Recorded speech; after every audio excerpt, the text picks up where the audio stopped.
Hello, Pognon Quain edition of Cosmung Dodam. Hi, everybody. My name is Sandy Boucher. I'm Red Thunderbolt Woman of the Loon Clan, and I'm a proud member of Seine River First Nation in Northern Ontario, and I'm here with you today bringing you episode 14 of Surviving Isolation. Episode 14. I don't know about you, but I still can't believe it. This week's episode is called I'm Back! And there's so many reasons for that. Can you tell I'm a little excited? I can't wait to share it with you. But first off, before I do anything else, I want to say thank you to you, all of those amazing viewers and listeners that are checking out this episode and have checked out previous episodes. So first off, and yes, I have handy dandy cue cards here so I can remember all the things I want to say in such a short period of time. First off, to my podcast listeners, oh my God, thank you so much for welcoming me into the whole podcast realm. That was so new to me. You can catch all of my podcast episodes on Sandy Boucher, the podcast. Just do a Google search or search in your favorite podcast app. And if that doesn't work, you can always go on Facebook and find the Surviving Isolation Facebook page, and all the past episodes in video and podcast form are on the Facebook page. Which brings me to all of those amazing people watching this on YouTube. I hope you liked the video. I hope you subscribe to the channel. That's what people do on YouTube. So please, if you like the show, take a second to do that, and then you won't miss any other episodes. And again, if you want to get caught up on past episodes, they're all there on the YouTube channel. Now, one of the pieces of exciting news, which is why I was saying I'm back today, I want to welcome all the amazing men and women watching this show on SHA Spotlight.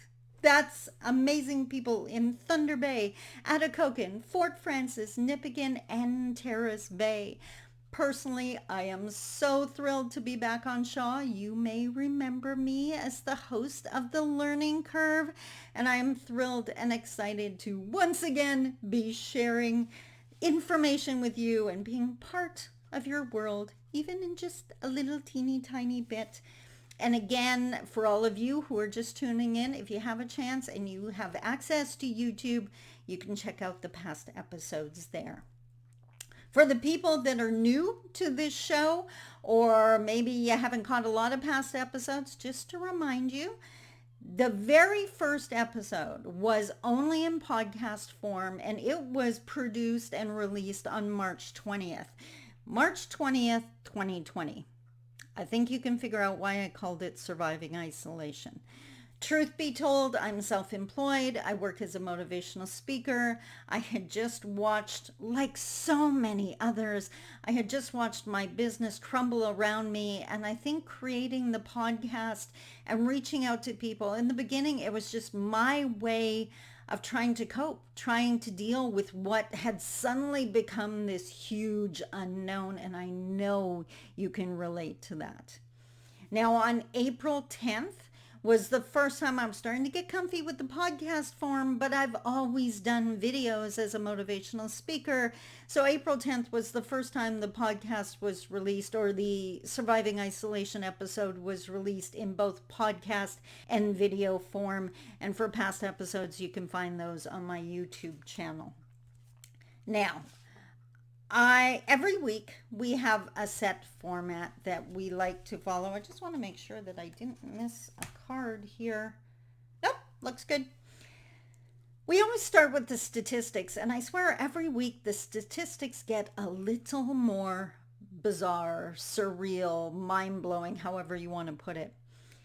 It was March 11th when the World Health Organization declared the pandemic. As of today's date, and this is being recorded on June 19th, 100 days ago. Who saw that coming? I didn't see that coming. Maybe you did. I so didn't. On March 14th, again, I mentioned I'm a motivational speaker. I had just had an incredibly busy week. I had done 4 episodes back to back, a lot of traveling around the province, So for the health of my loved ones and for my own health, I chose to go into self-isolation on March 14th, 97 days ago. And just to confirm that that was a really good idea, on March 17th, Ontario, where I live, declared the state of emergency 94 days ago. Wow. Just wow. Now, if you haven't seen past episodes, one of the things we do every episode is what I like to call a mental health check-in. So how are you doing? You personally, on a scale of 1 to 10, with 1 being, I can't even get out of bed. I'm watching this on my phone. I don't even know how to deal with this. 10 being, I am rocking this. This is a 649 kind of day. How are you doing? And I ask that, one, because I honestly care and would love to hear, and you can post a comment on the Facebook page and let me know. I would encourage you to do that. I would love to know what your situation is. But for me, I have found if I do that on a regular basis, it prevents the level 1 and level 2 days. If I notice I'm only at a 5, it's like, okay, what's going on? What could I do to help? Do I need to get some exercise? Have I been eating a lot of junk lately and that makes me feel yucky? What is it? What can I do to help? So I highly, highly encourage you to do that, because that's what this episode and this show is all about, surviving isolation. So do that mental health check-in, and you know what? Do that mental health check-in with your family, especially if you have children or senior parents. So I highly, highly advise it. One of the other things we do, and this is always the fun part of the show, what is working and what isn't working for me. And I should switch that around because I am a motivational speaker. I would never leave you on a negative note. That would not be a nice thing to do. So what isn't working and then what is working. And I know if you watch past episodes, at one point I threatened to divorce my weight scale because it was saying things to me that I really didn't want to hear, and you understand. So what isn't working for me right now at day 100 of this pandemic? I think you can totally relate to this, but, and it's not that I'm angry at anyone, but when I have to go out, and I still very much limit how often I leave my condo, this is my home office in case you were wondering, is people who don't social distance. Because I do not suffer from anxiety. I want to be crystal clear on that. I would never want to minimize the journey of people that do struggle with anxiety, because that's huge. And I don't want to minimize your challenge by just claiming that's what I feel. But when someone I don't even know is getting way too close in a public setting, that does make me nervous. And I think if there's one thing this pandemic is requiring of us all, is to be way more aware of the people around us and how close we are to people, and just being comfortable. I've been in stores and, you know, someone comes into the aisle and they stop right away when they see me. I so appreciate that, because I know they instantly thought of the distance, whether it was for their safety or not. It's still going to benefit me. And they always get a nod. They can't see me smiling. I'm wearing my mask. A smile is not going to help, but I can nod. I can give them that acknowledgement. So that's one of the things that isn't working for me. So consider this just a pleasant reminder to watch the distance. Let's not get too close. I can honestly say, and I think a whole bunch of you are going to relate to this, not really comfy wearing the mask. So I have the type of mask that you can wash and reuse. And again, I do not suffer from anxiety, but when I first put it on, the first time I had to wear it, I felt anxious. It was like, I felt like I couldn't breathe, and this was something new. Now, of course, I'm a motivational speaker, and I have truly mastered my self-talk and being able to talk myself through situations. And over time, just, I would do it in very short periods of time in the beginning. And I just, okay, Sandy, you're okay. Breathe. Don't, just slow your breathing. It's okay. Calm down. And in case you haven't noticed, One of the hardest things about the pandemic for me was having to give up my amazing nails. And I went and got my nails done, obviously. And I had to wear a mask for the entire time. And it was so hot in the shop. And that I think was adding to the uncomfortableness, but I made it through it and it was worth it to me. And I would rather go through a challenge. You should know this about me. I would rather go through a challenge and expand my world than stay away from the challenge and have my world get smaller and smaller. I don't do claustrophobic. I don't do small places. Maybe that's the Anishinaabe side of me. I like freedom. I like space. So I know we have to wear the masks. I think it's a great idea to wear the masks. I think we all have to go through the learning curve. Shameless plug of my old show. I think we have to go through the learning curve of learning how to wear them and how to get used to it. And I'm looking forward to that. And I guess the last thing that really isn't working for me on so many levels is the fact that we still can't do large group events. And I totally understand it. I totally support that decision. I don't think that's something we need to rush into. But I totally miss my friends.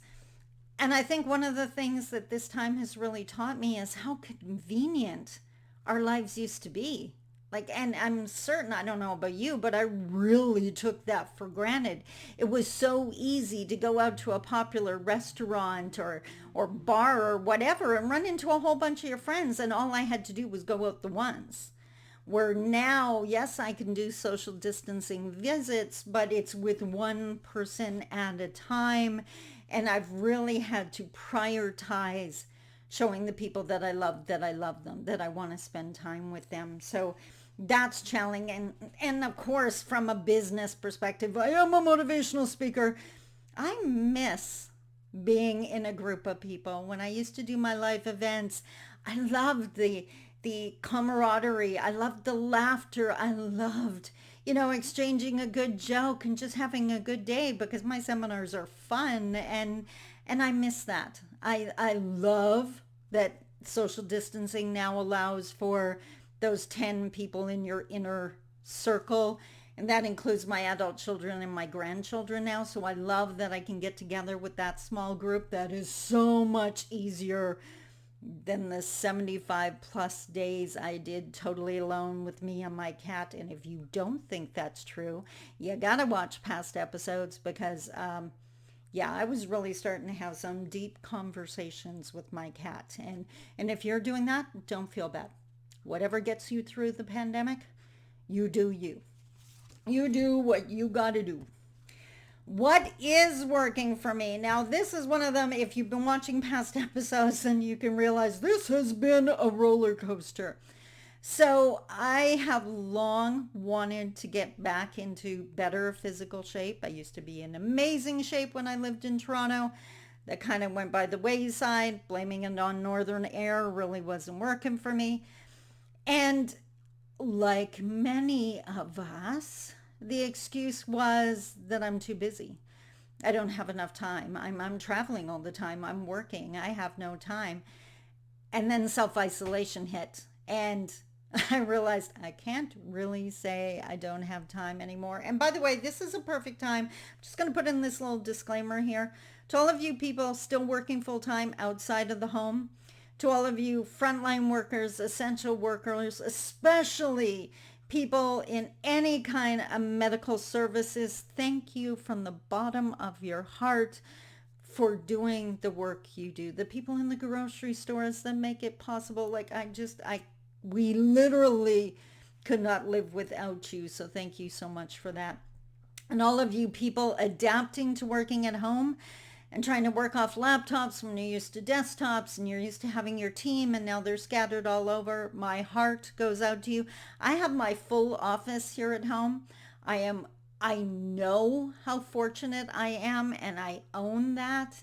I know this isn't easy for a whole bunch of people. I'm sitting in a good place now, but I know you may not be, and that is why I wanted to do this show. So as I was saying, I wanted to get back into a healthier state of being, and I now had the time. I don't have exercise equipment here. You can't go to the gym. So Tried a couple different things, really wasn't working for me.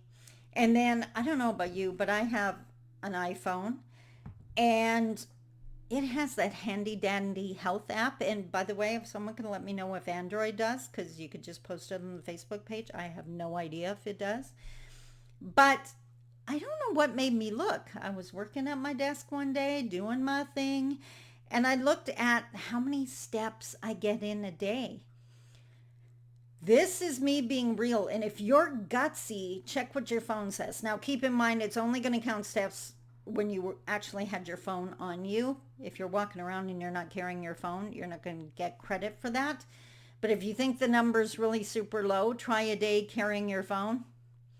It may not be as inaccurate as you think. If I sit all day at my desk working away on a project, I may be wonderfully productive. I can easily pull off a day where I only do like 400 steps. As a 56-year-old woman, I knew that was a recipe for disaster. That was high blood pressure. That was diabetes. As a Anishinaabe person, that's in my family tree, and I have to be careful of that. So I had to do something. And I think, what I did, I put in my earbuds and I cranked my favorite music and I started doing laps around my condo. Dancing more than walking, I'll admit it, just my personality. And I think way back when I started doing 2,000 steps a day. And then I upped the game. I saw a video on YouTube, the things we do during a pandemic. And it showed Jessica Simpson and how she's in rocking shape. And her trainer was interviewed and he said you should be doing a minimum of 12,000 steps a day. Now, honestly, I didn't think I could do 12,000 steps a day. That sounds like an awful lot. And then there was this short, like a day after I saw that video, I had done 5,000 in my condo. And then I ended up going out for a walk with a friend who was also self-isolating. And I ended up pulling off 10,000 steps for that day. And suddenly I knew it was possible. So right at the end of the maybe May 29th, I set the 12,000 steps a day goal. And then me being me, I don't know about you guys, but there's a little bit of perfectionist in me. If you do 12,000 steps, it's like 9.8 or 9.9 miles, I think it is. It must be kilometers. And that was driving me nuts because it was so close to 10. So June 1st, I set the goal of 10 kilometers a day. And again, I'm doing this in my condo. No excuses, guys. You don't need to expose yourself to anything that's out there. You can do this at home. I have a 1,100 square foot condo, so it's not huge. I do laps around my island if it's a really good song. Anyways, I set the goal of 10 kilometers a day. Some days I can't because I get really super busy, but I have to make up those steps if I don't. So as of today, which is June 19th, I should have, by the end of today, 190 kilometers done. And as of right now, I'm looking at my Excel spreadsheet on my computer. I have 182.9 kilometers walked. Nene. By the end of the month, I'm going to have 300 kilometers done. Isn't that like Armstrong? Anyone comment on that? I have friends. My elder is in Armstrong. Maybe I'll just go for a walk. It would take me a month to get there. I'm not really going to do that. Just don't panic. You're not going to see me walking on the highway. But it's nice to know that I have that ability. It works for me. And I realized this morning one of the reasons why it works for me. Between me, you, and the fence post, I never, in the course of an average day, ever catch myself doing a sit-up. On an average day, I have never accidentally done a plank or a pull-up, but I always walk. So there is no way that I can do a day where I haven't walked. I am guaranteed successful. I've done walking today, every day. And then I get to decide how successful. How much walking am I going to do? See what I mean? I achieve amazing things if I start out with a win. maybe it'll work for you. The other thing I really wanted to mention this week, now that things are opening up again, is the businesses that go the extra mile. If you are struggling with going out into the community, I highly, highly suggest call wherever you want to go and ask them what steps they've taken to guarantee your safety. Every business I've done that to welcomes the call. There's a grocery store that I go to. It was the first one, my first attempt at going out into the world. And it was so obvious. The cleaning they were doing right in front of me, in between every person that walked by, my anxiety went right back down. I knew I was cared for. I mentioned that I went back to my nail salon. I called her. She has taken so many steps from, well, we know it's appointments only, but she has the plexiglass in between me and her. You have to wear a mask. I was the only customer in the store. She's allotted an extra 15 minutes for every appointment so she can deep clean, for every appointment, I should say, so she can deep clean in between. As soon as you walk in, you have to wash your hands, and then as part of the process, you wash your hands halfway through.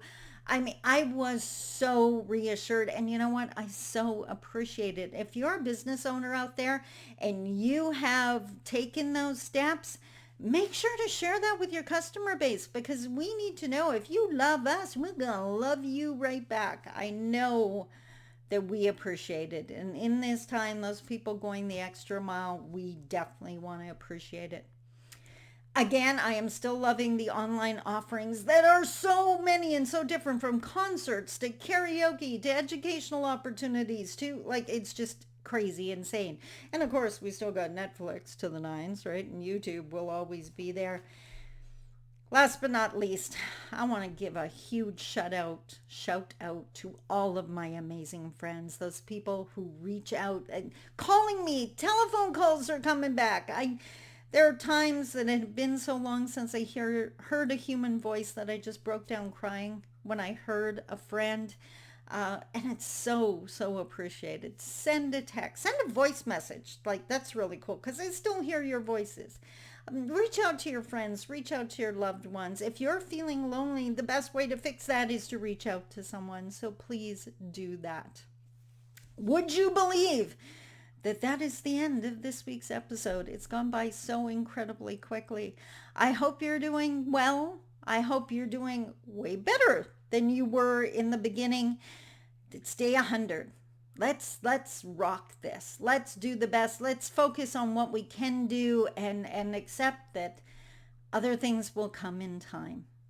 This is released every Friday, so I look forward to seeing you for the next episode. Until then, be well, be safe, and please, if you can, stay home, because that's one of the best ways we can survive isolation. Until next week, I love you. Bye-bye.